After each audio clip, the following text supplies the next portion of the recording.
براہ راست شو فضل ربی میں ہم آپ سب کو خوش آمدید کہتے ہیں۔ خداوند کا شکر ادا کرتے ہیں، اس نے پھر آج یہ موقع دیا ہے کہ اس کے کلام کی باتوں پر غور کر سکتے ہیں۔ ہمارے ایک مسلمان بھائی نے پوچھا تھا کہ دعا اور نماز میں کیا فرق ہے۔ اس پر ہم نے 2 شو کیے تھے۔ پھر دوسرے شو کے آخر میں انہوں نے پوچھا کہ جناب درخواست ہوگی کہ آپ یہ بھی بتائیں انبیاء اکرام کی دعائیں ان سے ہم کیا سیکھ سکتے ہیں۔ تو آج ہم اس تعلق سے بات کریں گے کہ انبیاء اکرام کی دعاؤں سے آج کے دور میں انسان کیا سیکھ سکتے ہیں دعا کے تعلق سے،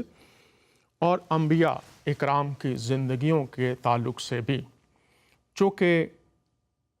جب دین اسلام کی بات کی جاتی ہے تو انبیاء کی حیات کو سنت یا نمونہ سمجھا جاتا ہے، کہا جاتا ہے، ایمان رکھا جاتا ہے۔ اسی طرح سے اگر آپ بائبل کو پڑھیں تو لکھا ہے کہ جو خدا کے لوگ، خدا کے بندے، انبیاء اکرام، دیگر خدا کے پیروکار جو ہوئے ہیں، ان کی زندگیوں کو اپنے لیے نمونہ قابل تقلید سمجھو، کیونکہ وہ ہمارے لیے نمونہ ہے کہ آج ہم جس طرح سے انہوں نے اپنی زندگیاں خدا تعالیٰ کی پیروی میں بسر کی، ان کے طرز حیات سے آج ہم اپنی زندگیوں میں ان باتوں کا اطلاق کر کے ان جیسے بن سکتے ہیں اور خدا تعالیٰ کے ساتھ اپنا رشتہ مضبوط کر سکتے ہیں، اور جس طرح سے انہوں نے خدا کے ساتھ اپنے تعلقات رکھے، رشتہ قائم رکھا، مضبوط رہے، آج کے دور میں بھی ہم ان کی حیات طیبہ سے سیکھ سکتے ہیں۔ تو جو بہن بھائی اس تعلق سے سوالات کرنا چاہیں، موقع ہوگا، آپ ضرور ہمارے ساتھ سوالات کر سکتے ہیں، اظہار خیال کر سکتے ہیں، چونکہ جب ہم سورہ البقرہ 186ویں آیت کو دیکھتے ہیں اور متی کی انجیل کے 18ویں باب میں دیکھتے ہیں تو واضح لکھا ہے کہ مانگو، دعا کرو تو خدا دعاؤں کا جواب دیتا ہے۔ ہم وقت میں بٹے ہوئے ہیں، ماضی ہے، حال ہے، مستقبل ہے۔ تو ماضی میں کس طرح سے انبیاء اکرام نے دعائیں کی، خدا کے ساتھ تعلق رہا، یہاں سے آغاز کریں گے اور پھر بات کو آگے بڑھاتے چلے جائیں گے، مختلف انبیاء کی دعائیں اور پھر ان سے ہمارے لیے اسباق، اور اس کے بعد آج ہم کس طرح سے ایسی دعا کرنا سیکھ سکتے ہیں جس کا جواب، اگر جواب میں دیر ہے، اگر دعاؤں میں رکاوٹیں ہیں تو کیسے دور کی جا سکتی ہیں، اور دعا میں اگر انتظار کا پہلو آ جائے تو کس طرح سے ہم صبر کے ساتھ انتظار کر سکتے ہیں۔ ان تمام پہلوؤں پر بھی بات کریں گے۔ میرے ساتھ آج ایک مہمان ہوں گے اور صدراز سے خداوند کی خدمت میں ہیں، درس و تدریس سے منسلک ہیں، علم الہی پر دسترس رکھتے ہیں، اکثر میرے ساتھ شوز میں ہوتے ہیں۔ خداوند کے عظیم خادم متعارف کروانا چاہتا ہوں، جناب محترم پاسٹر پرویز صاحب۔ پاسٹر پرویز صاحب، خوش آمدید، کیسے ہیں آپ؟ میں خدا کے فضل سے بالکل خیریت سے ہوں اور خدا کا شکر کرتا ہوں آج کے شو کے لیے۔ جی بہت شکریہ پاسٹر صاحب، آپ وقت نکالتے ہیں۔ تو چونکہ ہمارے مسلمان بھائی نے یہ پوچھا تھا، نہ جانے کتنے اور لوگ ہوں گے، کہ جناب آپ بتائیے انبیاء اکرام کی جو دعائیں ہیں اور کس طرح سے ان کو جوابات ملتے تھے، تو میں آپ سے درخواست کروں گا کہ آپ پرانے عہد نامہ میں چند انبیاء اکرام جن کی دعاؤں کا ذکر ہے، اگر آپ خدا کے عظیم بندے ابراہیم سے آغاز کریں، موسیٰ سے آغاز کریں، اور پھر دیگر جو انبیاء ہیں ان کی کچھ دعاؤں، اور اس میں ہمیں کیا تعلیم ملتی ہے، اس میں کیا پیغام پایا جاتا ہے، کس طرح سے وہ اپنے خدا کے حضور میں آتے اور اپنی دعائیں اس کے حضور پیش کرتے تھے، تھوڑا سا اس پر روشنی ڈالیے، اور آپ جہاں سے بھی آغاز کرنا چاہیں آپ کیجیے۔ یہ بالکل سچ ہے کہ انبیاء اکرام ہمارے لیے قابل تعظیم، اور خدا کا زندگی بخش کلام کہتا ہے کہ جو تمہارے پیشوا تھے اور جنہوں نے تمہیں کلام حق سنایا، ان کی زندگی کے ایام پر غور کر کے ویسے ہی ایماندار بن جاؤ۔ آج ایمانداروں کے باپ ابراہیم کی زندگی سے میں شروع کروں گا کہ خدا کا کلام بتاتا ہے کہ بہت عرصہ تک ان کی اولاد نہیں، اور جب انہوں نے دعا کی، اور صرف دعا ہی نہیں بلکہ ہم اس دعا کا جواب بھی خدا کے زندگی بخش کلام پیدائش کی کتاب کے 13ویں باب میں دیکھتے ہیں کہ میں تیری نسل کو خاک کے ذروں کی مانند بناؤں گا، ایسا کہ اگر کوئی شخص خاک کے ذروں کو گن سکے تو تیری نسل بھی گن لی جائے گی۔ اور آج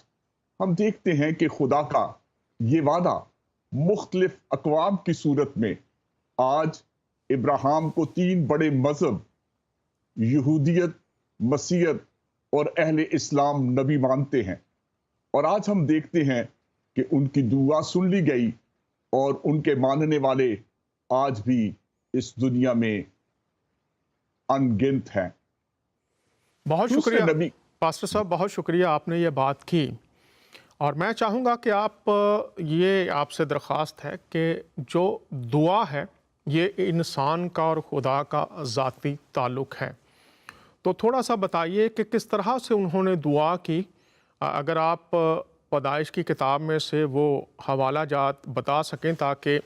جو لوگ دیکھ رہے ہیں، سن رہے ہیں، وہ جان سکیں کہ الفاظ کیا استعمال ہوئے تھے، کیونکہ بہت سے لوگ ہیں وہ یہ نہیں جانتے کہ ہم کن الفاظ میں خدا سے دعا کریں۔ کوئی لکھے ہوئے ہونے چاہیے یا کوئی ہمیں بتائے، تو اس خاص طور پر جب ہم خدا کے بندے ابراہیم کی زندگی میں دیکھتے ہیں تو آپ یہ بتائیے گا کہ کس طرح سے انہوں نے دعا کی اور پھر اس کا جواب کس طرح سے آیا۔ یہ تھوڑا سا اس پر روشنی ڈالیے تاکہ لوگ اس سے واقف ہو سکیں۔ نام سے تو واقف ہیں، اور وہ جب مختلف کتب کا مطالعہ کرتے ہیں تو کچھ معلومات ان کو مل جاتی ہے، لیکن اس دعا میں جو ان کے خاص طور پر ایک ناممکن صورتحال کہ وہ بزرگ ہیں اور خدا کا وعدہ، دعا کا جواب اس صورت میں ہے کہ جو انسانی نقطہ نظر سے ناممکن سی صورتحال نظر آتی ہے، تو تھوڑا سا اس کے بارے میں بتائیے گا تاکہ لوگ جان سکیں کہ جب کوئی خدا کی پیروی کرتا ہے تو پھر خدا اس کی دعاؤں پر اپنے کان لگائے رکھتا ہے، چونکہ خدا وہ خدا ہے جس کے بارے میں لکھا ہے بائبل میں کہ وہ دعاؤں کا جواب دیتا ہے اور وہ وقت کی قید میں نہیں ہے، وہ ہمیشہ سے ہمیشہ تک موجود ہے۔ یہ اس کی صفات میں سے ایک صفت ہے۔ سو آپ سے درخواست ہوگی کہ آپ تھوڑا سا اس پر روشنی ڈالیے آیات پڑھ کر۔ جی، جیسے میں نے ذکر کیا کہ پیدائش کی کتاب کے 11ویں باب کی 4تھی آیت میں یہ الفاظ ہمیں ملتے ہیں کہ ابراہیم نے خدا کے حضور قربان گاہ بنائی اور وہاں ابراہیم نے خداوند سے دعا کی۔ اور اب ہم جانتے ہیں کہ دعا جو خدا کے ساتھ ایک رابطہ ہے، جو دل کی پکار اور انسانی الفاظ میں اظہار ہوتا ہے، اور لکھا ہے کہ وہ نا امیدی کی حالت میں، رومیوں 4 باب کی 18ویں آیت میں لکھا ہے، وہ نا امیدی کی حالت میں امید کے ساتھ ایمان لایا تاکہ اس قول کے مطابق کہ تیری نسل ایسی ہوگی کہ وہ بہت سی قوموں کا باپ ہو۔ اور وہ جو تقریباً 100 برس کا تھا، باوجود اپنے مردہ سے بدن اور سارا کے رحم کی مردگی پر لحاظ کرنے کے ایمان میں ضعیف نہ ہوا، جس کا مطلب یہ ہوا کہ ابراہیم نے جو دعا کی وہ ایمان کے ساتھ تھی۔ وہ یہ جانتا تھا کہ قادر مطلق ناممکنات کا خدا ہے، اور یہ دعا جب ہم پیدائش کی کتاب میں بھی دیکھتے ہیں کہ جب ابراہیم نے کہا کہ خدا میں بے اولاد جاتا ہوں پیدائش 15 باب میں، اور میرے گھر کا مختار دمشقی الیعازر ہوگا، ابراہیم نے کہا دیکھ تو نے مجھے کوئی اولاد نہیں دی، تو خدا نے اس دعا کے جواب میں کلام نازل فرما کر کہا کہ اس نے فرمایا یہ تیرا وارث نہ ہوگا بلکہ جو تیرے سلب سے پیدا ہوگا وہی تیرا وارث ہوگا۔ پیدائش کی کتاب کے 15ویں باب کی میں 4 آیت پڑھ رہا ہوں۔ بہت شکریہ پاسٹر صاحب، آپ نے اس بات کو کھولا ہے۔ تو ناظرین، اس دعا میں جو اہم نقطہ ہمارے سامنے آیا ہے وہ یہ ہے کہ دعا ایمان کے ساتھ، بھروسے کے ساتھ، اس امید کے ساتھ کہ جس سے میں دعا کر رہا ہوں وہ میری دعا کو سنے گا، اور سننے کے بعد مجھے اس کا جواب بھی ملے گا۔ یہ ہے جو بھی کوئی انبیاء اکرام کی زندگی سے سیکھنا چاہتا ہے۔ اور کلام میں یہ بھی لکھا ہے کہ ایمان کے بغیر خدا کو پسند آنا، پاسٹر صاحب کیا لکھا ہے، ممکن ہے یا ناممکن؟ ناممکن ہے۔ تو ایسی دعا جس میں ایمان کے ساتھ انسان نہ آئے، اس کا جواب بھی پھر پاسٹر صاحب ناممکن ہو گیا یا ممکن ہے؟ ناممکن ہو گیا اگر ناممکن کے ساتھ۔ تو یہ تھوڑا سا بتائیے کہ آج جب بہت سے لوگ اس شو کو دیکھ رہے ہیں اور دیکھیں گے، ان کا تعلق کسی بھی مذہب یا قوم یا قبیلے سے کیوں نہیں ہے، چونکہ جب ہم خدا کے بندے ابراہیم کی زندگی کو دیکھتے ہیں تو اس کا خاندان بت پرست خاندان تھا۔ اس کا خاندان خالق یہوہ خدا سے واقف نہ تھا، اگر واقف تھا بھی تو اس کی پیروی کرنے والا نہیں تھا۔ تو زندہ خدا جو خالق خدا ہے اس کا مکاشفہ ابراہیم کو ملا، ابراہیم اس سے متعارف ہوا۔ تو آج اگر کوئی شخص ابراہیم کے خدا سے دعا کرنا چاہتا ہے تو وہ کس طرح سے متعارف ہو سکتا ہے، کس طرح سے جانے گا تاکہ ایمان والی دعا اس کی زندگی کا حصہ بن جائے؟ پاسٹر صاحب اس پر تھوڑی بات کیجیے۔ جی ڈاکٹر دانیال، خدا کا کلام بتاتا ہے کہ سننے سے ایمان پیدا ہوتا ہے اور سننا خدا کے کلام سے۔ آج جب ہم خدا کے کلام کو سن رہے ہیں تو ہمارے اندر ایمان پیدا ہو جو ابراہیم کے اندر پیدا ہوا، کہ جب خدا نے اس سے کہا کہ تو اپنے ناطے داروں سے، اپنے ملک سے، اپنی قوم سے نکل اور وہ ملک جو میں تجھے دکھاؤں گا وہاں پر۔ اور جب خدا پر ایمان لایا کہ جو مجھ سے کلام کر رہا ہے، جو مجھ سے ہم کلام ہے، وہ سچا ہے، اور جب اس نے فرما برداری اور پیروی کی،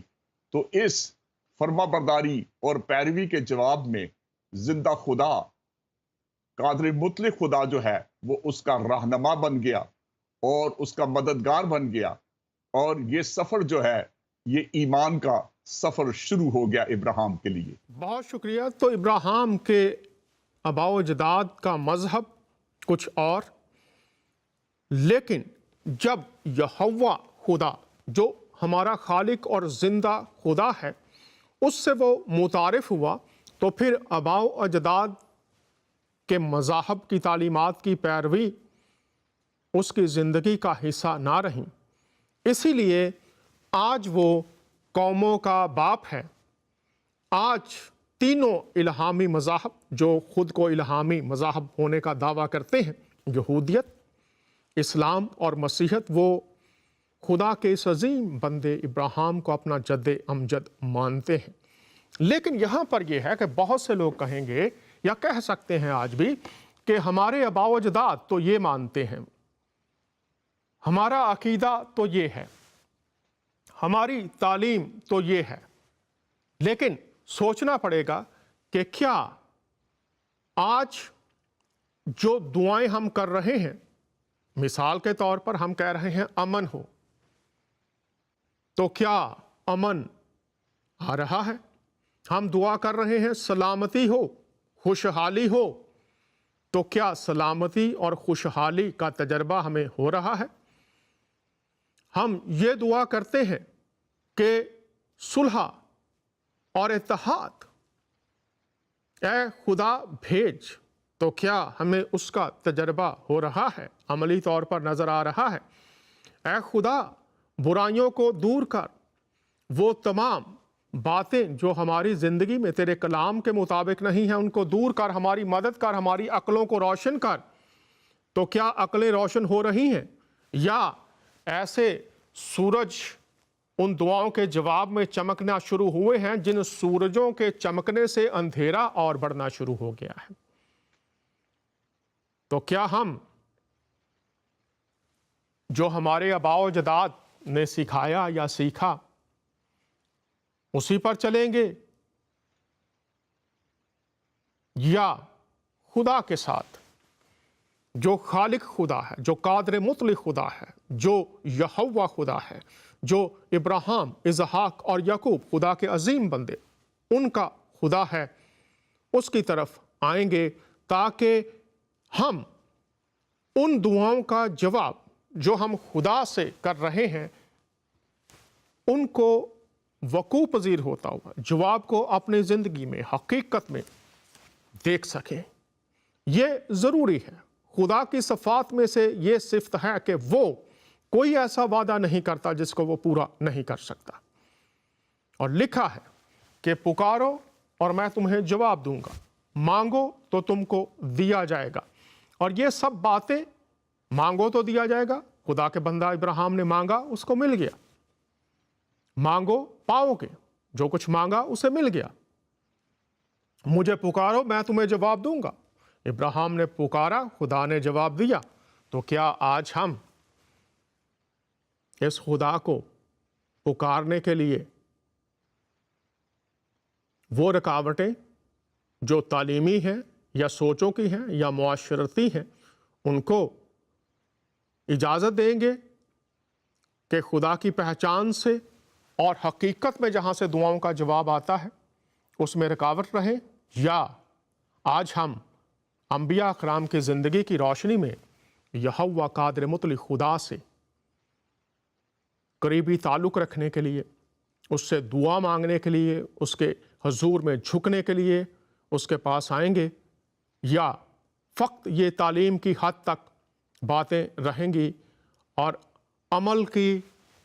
اور ان دعاؤں کے جواب کی جو حقیقی تصویر ہے، جو حقیقت ہے، جو وقوع ہوتی ہے، جو جواب کی صورت میں ہمیں اس زمین پر ملتی ہے، وہ خواب و خیال ہی رہیں گی۔ پاسٹر صاحب، آپ سے درخواست ہوگی کہ دیگر جو انبیاء ہیں ان میں سے خدا کے بندے موسیٰ، عظیم خدا کے پیغمبر، یا خدا کے بندے سلیمان کے بارے میں آپ تھوڑا سا ہمیں بتائیے، انہوں نے کیسے دعا کی اور ان کی دعائیا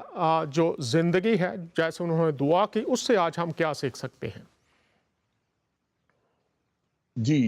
موسیٰ ایک جلیل القدر نبی ہیں، اور آج یہودی مذہب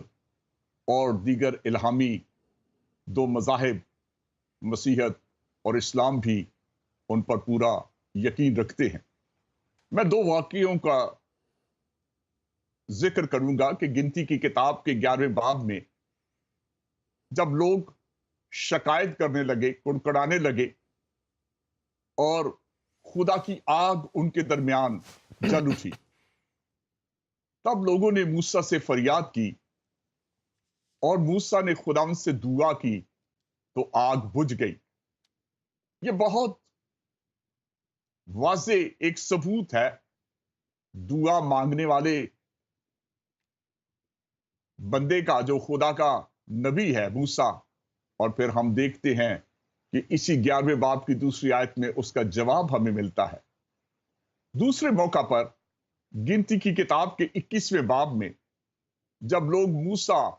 اور خدا کی شکایت کرنے لگے، تب خداوند نے لوگوں میں جلانے والے سانپ بھیجے، لیکن جب سانپ لوگوں کو کاٹنے لگے تو اس وقت وہ چلا اٹھے اور موسیٰ کے پاس آ کر کہنے لگے، ہم نے گناہ کیا ہے، خداوند سے دعا کر کے وہ ان سانپوں کو دور کر دے۔ چنانچہ موسیٰ نے دعا کی اور ایک پیتل کا سانپ بنا کر، تاکہ وہ اس بات پر یقین کر سکے کہ جو کوئی اس بلی پر لٹکے ہوئے سانپ کو دیکھے گا وہ بچ جائے گا، اور کلام بتاتا ہے کہ جس کسی نے نگاہ کی وہ بچ گیا۔ اسی طرح سلیمان کا ذکر ہے، جنہیں حکمت، دانائی کا بادشاہ کہا جاتا ہے،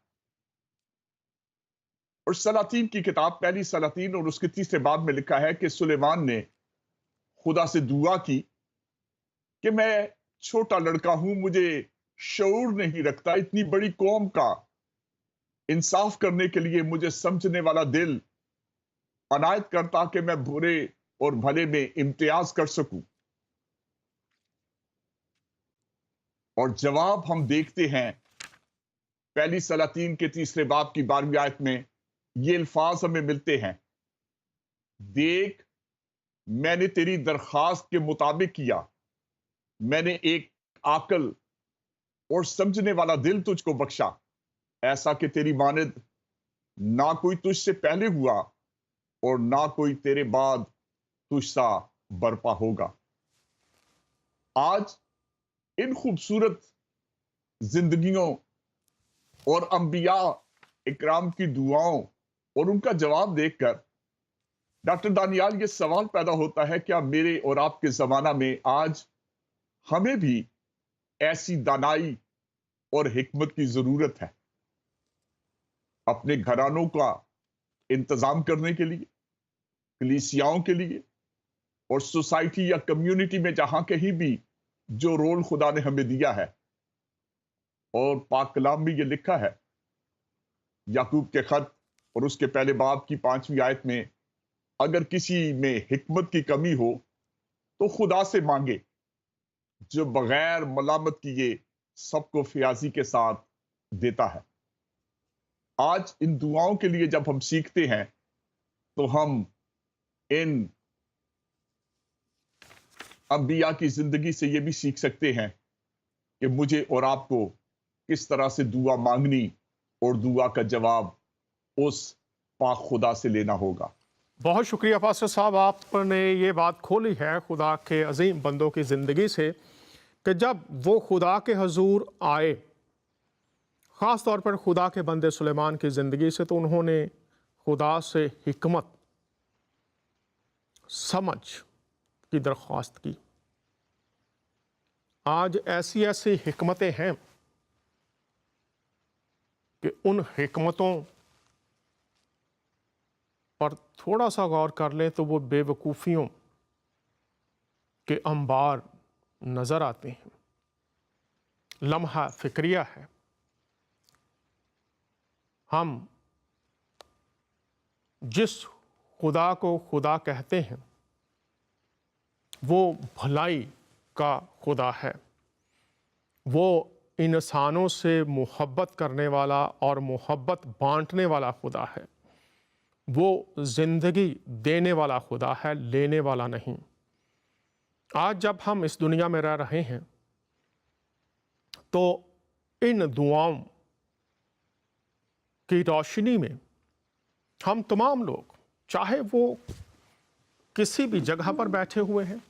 کسی بھی مذہب سے ان کا تعلق ہے، کسی بھی مکتبہ فکر سے ہے، انسان کو سب سے زیادہ ضرورت اس بات کی ہے کہ کس طرح سے وہ یہ سیکھے کہ جو معاملات مجھے خدا کے ساتھ کرنے ہیں ان کی سمجھ ہو اور سمت درست رہے۔ کون سے معاملات ہیں جو میرے ہم جنس انسانوں کے ساتھ مجھے کرنے ہیں، ان کی سمجھ، دانش عطا ہو کہ کس سمت مجھے چلنا ہے، میری عادات اور اطوار، میرا طرز زندگی کیا۔ وہ خدا جس کے آگے میں جھکتا ہوں، دعا کرتا ہوں، کس سمت میں ہے، مجھے سمجھ عطا ہو، مجھے دانش مل جائے تاکہ مجھے اس بات کا یقین رہے کہ میں اس کی راہوں پر ہوں۔ اور جب خدا کا بندہ داؤد مزامیر میں خدا کے حضور پکارتا ہے تو وہ یہ درخواست کرتا ہے کہ میرے دل کو، میرے خیالوں کو پرکھ اور جانچ، کہیں ان میں تیری حکم عدولی، میری سرشت میں بغاوت، میری سوچوں میں وہ باتیں جو تیرے کلام سے متصادم، تیری پیروی میں چلنے والوں کا خاصہ نہیں ہے، اگر وہ میرے خیالوں میں بھی ہیں تو تو ان کو دور کر مجھے از سر نو نیا دل عطا کر، میری سوچوں کو نیا کر، اپنے رنگ میں رنگ دے، تو جانچ۔ آج اگر تمام بنی نوع انسان مشکلات کا شکار ہیں، غیر خدائی ساری چیزیں ہمارے معاشروں کا، گھروں کا حصہ بن چکی ہیں، تو ہمیں یہ آج ضرورت ہے کہ ہم خدا کے عظیم بندوں کی دعاؤں کی روشنی میں اس بات کا تجربہ کریں، سیکھیں اور کوشش کریں کہ ہم اس خدا کے حضور میں آ جائیں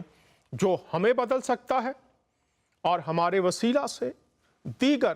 معاشرے میں جو پائی جانے والی برائیاں ہیں ان کو وہ بدلنے کی قدرت رکھتا ہے، اور اس کی راہ انسان ہی ہیں جن کو وہ بدل کر پھر اپنی باتیں دوسروں کو سکھانے کے لیے، جس سے معاشرے بدل جاتے ہیں، استعمال کرتا ہے۔ آئیے اب ہم کچھ دعائیں دیکھ لیتے ہیں۔ اسلام کی جلیل القدر ہستی، اسلام کے آخری پیغمبر، کچھ دعائیں دیکھیں گے اور پھر ہم بات کریں گے کہ آج ہم جب دعائیں کرتے ہیں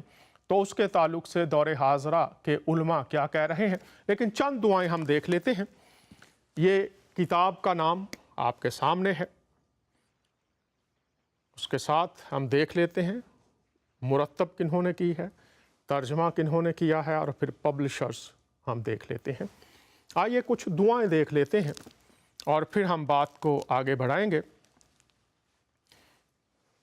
فتنوں وغیرہ کے شر سے پناہ مانگنے کا بیان۔ حضرت عائشہ رضی اللہ تعالیٰ عنہ نے بیان کیا کہ نبی کریم صلی اللہ علیہ وسلم یہ دعا کیا کرتے تھے: اے اللہ، میں تیری پناہ مانگتا ہوں دوزخ کے فتنے سے اور دوزخ کے عذاب سے، قبر کی آزمائش سے اور قبر کے عذاب سے، اور مالداری کی بری آزمائش سے اور محتاجی کی بری آزمائش سے، اور مسیح و دجال کی بری آزمائش سے۔ اے اللہ، میرے دل کو برف اور اولے کے پانی سے دھو دے اور میرے اور میری خطاؤں کے درمیان اتنی دوری کر دے جتنی دوری مشرق و مغرب میں ہے۔ اے اللہ، میں تیری پناہ مانگتا ہوں سستی سے، گناہ سے اور قرض سے۔ اگر آپ تفاسیر پڑھنا چاہیں تو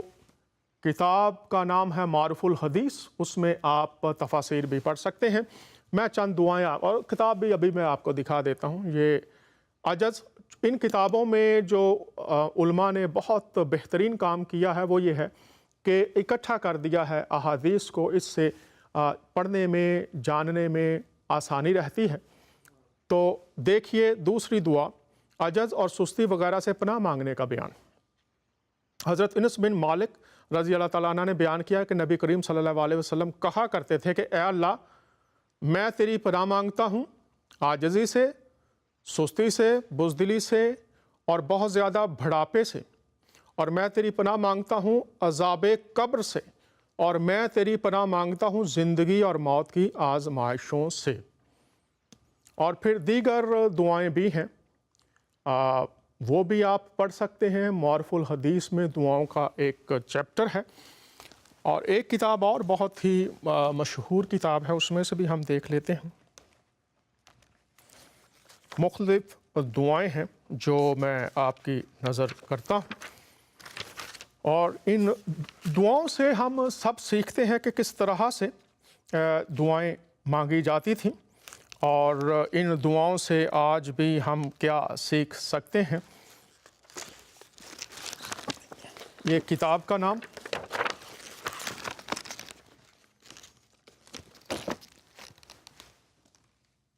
نام ہے آپ کے سامنے، اس کے بعد ہم دیکھ لیتے ہیں جو تصنیف کرنے والے ہیں، اس کے بعد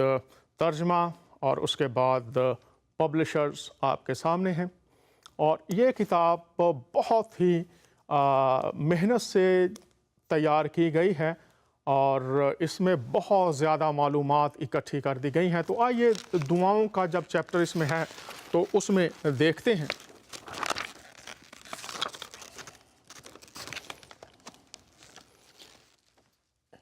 یہ نبی اکرم صلی اللہ علیہ وسلم یہ دعا بھی مانگتے تھے۔ تو آئیے دیکھ لیتے ہیں۔ اے اللہ میری خطاؤں کو برف اور اولوں کے پانی سے دھو دے اور میرے دل کو خطاؤں سے اس طرح پاک کر دے جس طرح تو سفید کپڑے کو میل سے پاک کرتا ہے۔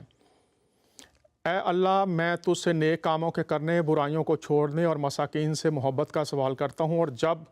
تو کسی قوم کے لیے فتنے آزمائش کا ارادہ کرے تو مجھے فتنہ میں مبتلا کیے بغیر اٹھا لینا۔ اور پھر دیگر دعائیں ہیں، بہت سی دعائیں ہیں، چونکہ وقت کم ہوتا ہے تو اس لیے چند دعائیں آپ کے سامنے رکھی ہیں، دیگر بھی بہت سی دعائیں موجود ہیں۔ اب آج کل جو دعاؤں کے تعلق سے بہت سے ہمارے مسلمان بہن بھائی اور مسیحی بھی سوال کرتے ہیں، تو جو علماء ہیں اس دور کے، وہ دعا کے تعلق سے جب آج ہمیں دعائیں مانگنی ہیں تو اس تعلق سے وہ کیا کہہ رہے ہیں، اور پھر ہم یسوع مسیح مسیحی خداوند مانتے ہیں، ہمارے مسلمان بہن بھائی نبی مانتے ہیں۔ تو پھر ابھی ہم دیکھیں گے اسلامی نقطہ نگاہ سے جب وہ دعا کی بات کرتے ہیں کیسے دعا کرنی ہے تو یہ بھی دیکھیں گے۔ تو آئیے پہلے یہ کلپ دیکھتے ہیں اور پھر ہم بات کو آگے بڑھاتے ہیں۔ نبی پاک صلی اللہ علیہ وسلم یا آل رسول کے صدقے اور طفیل دعا مانگنا جائز ہے یا نہیں؟ کسی کے صدقے دعا مانگنا یا کسی کے طفیل دعا مانگنا یا کسی کے وسیلے سے دعا مانگنا، یہ تین مختلف الفاظ ہیں جن کا مطلب ایک ہی ہے۔ بعض لوگ کہتے ہیں وسیلے سے دعا مانگنا، بعض کہتے ہیں فلاں کے صدقے دعا، اے اللہ میری یہ فلاں کے صدقے میرا یہ کام کر دے، اے اللہ فلاں کے طفیل میرا یہ کام کر دے۔ تو اس میں تفصیل پوچھی جائے گی۔ جو آدمی اس طرح سے دعا مانگتا ہے کہ اے اللہ میرا نبی کے صدقے یہ کام کر دے، یا فلاں بزرگ کے صدقے یہ کام کر دے، یا فلاں بزرگ کے وسیلے سے یہ کام کر دے، تو اس سے پوچھا جائے گا کہ آپ کا مطلب کیا ہے۔ وسیلے کا مطلب اگر یہ ہے کہ مجھے چونکہ رسول اللہ صلی اللہ علیہ وسلم سے محبت ہے، یا میں چونکہ نبی صلی اللہ علیہ وسلم کا امتی ہوں اور آپ صلی اللہ علیہ وسلم اللہ کے محبوب ہیں، تو میں چونکہ نبی کا امتی ہوں تو اس لحاظ سے میں نبی کا واسطہ دے رہا ہوں کہ میرا بھی اللہ تو تھوڑا سا خیال کر، میرے اعمال اگرچہ ایسے نہیں ہیں لیکن تیرے محبوب کا امتی ہوں یا تیرے محبوب سے محبت کرتا ہوں۔ تو وسیلے کا یہ مفہوم اگر لیا جائے تو یہ بالکل جائز ہے، اس لیے کہ اللہ تعالیٰ کی رحمت ہے کہ اللہ نے ہمیں نبی کا امتی بنایا، تو اللہ تعالیٰ سے کوئی اس کا واسطہ دیا جا سکتا ہے، یا کسی بزرگ کی محبت کا واسطہ دیا جا سکتا ہے۔ اللہ فلاں بزرگ کے وسیلے سے میرا یہ کام کر دے، کیا مطلب کہ فلاں بزرگ وہ تیرے محبوب بندے تھے، تو میں چونکہ ان سے محبت کرتا ہوں تو انہی کا خیال کر کے میرا یہ کام کر دے، تو کام اللہ ہی کرے گا۔ اس میں کوئی بزرگ واسطہ نہیں بن رہے ہیں کہ وہ اللہ تعالیٰ کی مدد کریں گے معاذ اللہ، یا نبی واسطہ نہیں بن رہے ہیں کہ وہ اللہ کی مدد کریں گے آپ کا کام کروا دیں گے، ایسا نہیں ہے۔ تو یہ بالکل جائز ہے، اس میں کوئی حرج نہیں ہے۔ اور اگر وسیلے کا مطلب یہ ہے کہ اللہ نبی کے واسطے سے کام کرے گا، یعنی اللہ نبی کے ذریعے یہ کام کروائیں گے، یعنی نبی کو گویا اللہ تعالیٰ آرڈر کریں گے اور پھر نبی یہ کام کریں گے، تو یہ بالکل شرک ہے، جائز نہیں ہے۔ تو اس لیے یہ جو کہتے ہیں نا لوگ کہ وسیلہ شرک ہے، تو یہ بھی غلط ہے، اور یہ کہنا کہ وسیلہ بالکل جائز ہے یہ بھی غلط ہے۔ وسیلہ جائز بھی ہو سکتا ہے، حرام بھی ہو سکتا ہے، اس میں افراط و تفرید بہت ہے۔ کیونکہ میں کبھی کبھار دیکھتا ہوں یوٹیوب پہ مختلف لوگوں کے کچھ اس بارے میں کلپ آتے ہیں، کچھ نے الاطلاق اس کو حرام ناجائز کہا ہوتا ہے کہ بالکل شرک ہے شرک ہے شرک ہے، جو بھی وسیلے سے دعا مانگے گا وہ گویا مشرک نہیں بھی ہوگا تو مشرکانہ عمل تو بہرحال قرار دے دیا جاتا ہے، تو یہ غلط ہے۔ اسی طرح اس کو الاطلاق صحیح کہنا یہ بھی غلط ہے۔ تو نیت پوچھی جائے گی، اور جب تک ہمیں کسی کی نیت کا یقین نہ ہو تو ہم اس پر شرک یا کفر کا فتویٰ نہیں لگا سکتے، کیونکہ اسلام نے ہمیں یہ حکم دیا ہے کہ جب تک کسی مسلمان کے عمل کی آپ اچھی لاجک یا اچھی توجیہ بیان کر سکتے ہیں تو اسے خامخواہ میں شرک اور کفر پہ نہ محمول کیا جائے۔ اس کا اچھا مطلب نکل سکتا ہے تو اچھے مطلب ہی پہ محمول کیا جائے۔ لیکن اس کا ثبوت قرآن و حدیث سے کہاں ہے کہ آپ دعا مانگتے ہوئے مردوں کا، فوت شدہ ہستیوں کا، بزرگوں کا اللہ کو واسطہ دیں؟ نہ قرآن میں ہے نہ حدیث میں ہے۔